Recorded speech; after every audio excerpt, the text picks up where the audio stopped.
Bahwa Anda mengatakan Pak mati itu sakit. Apa yang Anda rasakan waktu itu? Rasa dada sesak, terus sakitnya tuh seperti ditusuk pedang, terus seperti kulit binatang Dikuliti gitu? dikuliti hidup-hidup. Sakit sekali waktu itu Sakit rasanya? sekali. Terus di dada saya terasa sesak. Setelah itu paman saya mengajar saya mengucap kalimat thayyibah, terus mengucap doa kalimat syahadat, asyhadu an la ilaha illallah wa asyhadu anna muhammadar rasulullah. Apa betul waktu roh Anda itu dicabut dari kaki gitu, Iya. Anda bisa melihat jasad Anda? Sempat saya melihat jasad saya pada waktu itu, tapi sebentar. Setelah itu saya dibawa pergi oleh 2 orang malaikat ini. Dan pada waktu itu saya ingin ketemu sama ayah saya. Kebetulan ayah saya sudah meninggal. Dan suatu ayah saya meninggal, dia berusia 55 tahun. Setelah saya ketemu di sana, dia tuh berusia muda. Kok muda? Berusia 17 sampai 20 saya perkira. Anda sempat ngobrol dengan ayah? Sempat. Apa yang Anda sampaikan? Waktu itu ayah nangis. Ayah saya bilang, kenapa kamu kesini nak? Pulanglah, di rumah tidak ada orang. Kasihan lihat ibumu dan adik-adikmu. Tidak ayah, janjiku sama Allah sudah sampai. Dan pada waktu itu ayah saya menangis. Lalu apa yang dia ucapkan? Diam aja dia, terus hilang.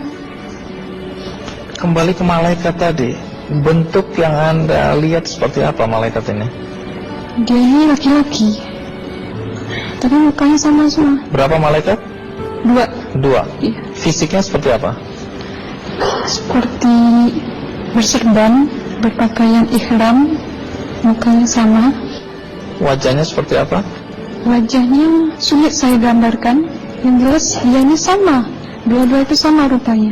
Apakah ada ucapan dari 2 sosok yang Anda anggap malaikat itu? Ada. Apa kata mereka? Waktu itu saya mengalami perjalanan spiritual.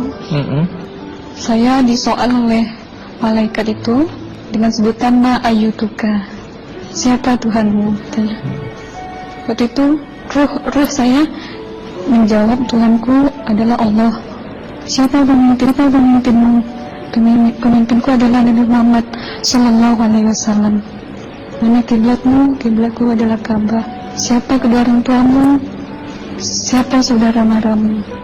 Terus saya diperjalankan. Setelah itu kedua orang malaikat ini memimpin tangan saya, tangan kiri saya, membawa saya ke satu tempat, menduduki saya di sebuah kursi. Pada waktu itu kursinya tuh empuk, mungkin latan busanya ya, cantik.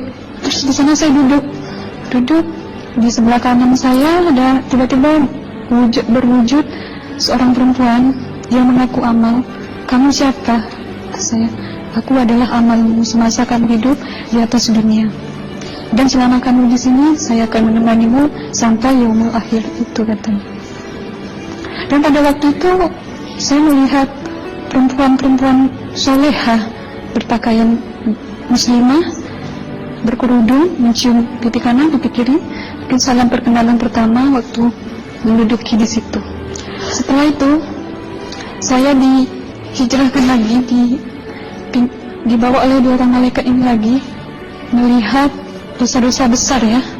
Di sana saya diperlihatkan ada seorang laki-laki memikul besi di bahunya. Saya perkirakan besi itu mungkin beratnya tuh berton kali ya. Berat sekali ya? Berat sekali. Terus dia berjalan nggak sampai ke tujuannya. Berlumuran darah nanah, baunya na'udzubillah misalnya. Bajunya tuh sobek-sobek. Waktu itu saya disaksikan oleh Amal. Saya tanya kepada Amal, ruh tanya sama Amal, wahai amalku, dosa apakah yang manusia ini lakukan sewaktu ia hidup di atas dunia? Amal menjawab pada waktu itu, sewaktu manusia ini di atas dunia, dia ini adalah menyantet orang, meneluh orang. sehingga dia berjalan nggak sampai yaumul akhir katanya. Yang kedua, saya melihat ada seorang laki-laki saling bunuh-membunuh. Sebentar kayak gitu lagi. Suatu manusia ini hidup di atas dunia, dia adalah seorang pembunuh, hingga dia tidak mau bertanggung jawab terhadap orang yang dibunuhnya. Terus yang ketiga, saya melihat ada seorang laki-laki dihujam kemaluannya pakai besi panas, timah panas itu ya, hingga menembus. Waktu itu roh bilang sama amal, wahai amalku, dosa apakah yang manusia ini hidup di atas dunia? Amal waktu itu menjawab, suatu manusia ini hidup di atas dunia, manusia ini adalah seorang perzina. Setelah itu saya melihat ada seorang laki-laki dihujam kemaluannya pakai besi panas, timah panas itu ya, hingga menembus. Waktu itu roh bilang sama amal, wahai amalku, dosa apakah yang manusia ini hidup di atas dunia? Amal waktu itu menjawab, suatu manusia ini hidup di atas dunia, manusia ini adalah seorang perzina. Setelah itu saya melihat ada seorang laki-laki disebati oleh rotan. Rotannya itu menyebati kulitnya tuh hingga lepas daging sama kulitnya. Itu amal menjawab, suatu manusia yang hidup di atas dunia, dia ini tidak pernah sholat Islam, hingga waktu matinya pun dia tidak mengucap 2 kali syahadat. Dan pada waktu itu roh sama amal sempat menghafiz Quran pada waktu itu dengan harapan supaya orang manusia yang Allah siksakan ini bisa terampuni dosanya. Jadi masih sempat waktu itu ya? Iya, roh sama amal yang menghafiz Quran, bertahzim, bersalawat, baca ayat 1000 dinar, membaca Yasin. Tapi sayang, bahkan tambah banyak Allah tidak mengampuni dosa-dosa mereka, sayangnya. Setelah itu, akhirnya yang terakhir kali berzikir. Zikir saya pada waktu itu, subhanallah, walhamdulillah, wa la ilaha illallah, wallahu akbar, la haula wa la quwwata illa billahil aliyyil azim. Sekuat-kuatnya nada saya berteriak, tiba-tiba saya merasakan detik jantung ya. Waktu itu mungkin paman saya yang menyaksikan. Itu saya koma. Disitulah sebenarnya Anda kembali ke jasad ya? Iya, benar. Jadi banyak sekali Anda menyaksikan kejadian-kejadian di alam sana ya. Nah, menarik karena waktu kami menghubungin Mbak Aslina, pada dasarnya Mbak Aslina keberatan menceritakan kembali kisahnya. Tapi kalau toh akhirnya Anda mau sampai di sini dan Anda sudah bercerita, apa harapan Anda pada orang-orang yang mendengarkan kisah ini?